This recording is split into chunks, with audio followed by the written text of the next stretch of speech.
Hello YouTube and the tribes of the horror realm. It's been a while since we've done one of these videos. You know, the whole Google thing. But we are at the end of convention season. We had done a couple, so we wanted to do a recap of them.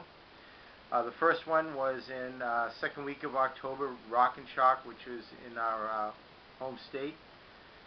It was exceptionally a special Rock and Shock for us. We were graced with the presence of how I refer to him as my southern brother from a different mother, and that would be Rawhead Fred, aka Jeff. He came in from Arizona on the back of a Mustang, not the vehicle, the actual horse. Marched right down the main street of Worcester, right to the DCU Center, gunning to collect on the bounties on Jake Busey and Sid Haig's head. But that's a story for another time. I'll let him tell you about it. So it was awesome to be able to finally meet Jeff after a number of years conversing through video and social media and networking rather. We had a great time hanging out with him. Jeff, hopefully you can come back again, maybe do one of the Jersey cons with us. Really was an extra special event for us to be able to hang with you. We had a really great time with Jeff. The first guest that we went to was the headliner, exceptionally rare guest. That is Brad Dourif. Of course, he's got a great catalog of films that he's been in, but most notorious for playing or lending his voice to that of the killer doll Chucky. Now, Teresa, would you grab him? I had him sign my Chucky doll. Signed it right over here. And then also Alex Vincent was there. He plays Andy. And he signed it up here. And then on the other side, Fiona Dourif was there. And she signed it here, and she played in Curse of Chucky. Now, Brad is, like I said, exceptionally rare. He doesn't do a lot of these events. He's known to be a bit socially awkward. But I was actually kind of surprised how easygoing he was, and you know, he was very engaging, and you know, I kind of expected, I guess, from what everyone had said, that when you asked him a question or something, you kind of get one of these. Oh.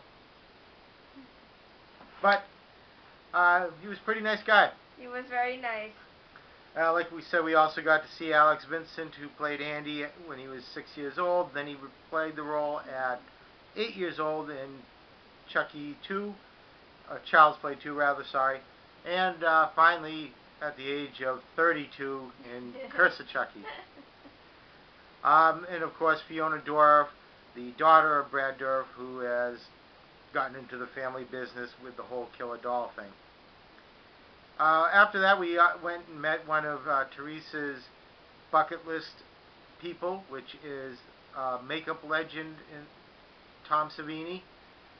Tom's got a reputation for being an SOB, but it's kind of more of a misinterpretation.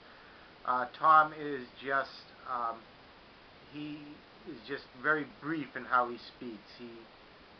It's kind of like when you were doing a test back in high school. You didn't want to write out a long essay. You wanted to do it as brief and as few words as possible. That's Tom. That's how he answers questions. He's not trying to be a jerk. It's just his personality. How'd you like Tom? He was very nice. I asked him a couple of questions, very short answers, but he's a nice guy all the same. And we had him sign our Dawn of the Dead DVD set. After that, I went and brought Teresa to meet someone that she has never had a chance to. I've had numerous encounters with her. I think she's just the best. She's such a sweetheart. And that is Linnea Quigley, the Scream Queen from such films as Silent Night, Deadly Night, Return of the Living Dead, yada yada yada. We know who she is. Chris, get on with it. Teresa, what do you think of Linnea? She was so sweet. We did talk with her at length, and she was just very interested in what we had to say, and she answered all our questions that we had and took a nice picture together. So it was a very good meeting. We went then after that and ran down to see a few people that Jeff had never had an opportunity to meet. Just shake on down to his video to get a recap of who he met. After that, we went and saw some folks that we got to meet earlier in the year, and that was Victoria Price and Jody Price. They are the daughter and grandson, respectively, of course, Vincent Price. And I can't say enough good things about both of them. They are just such top-notch people. They're just incredibly accommodating.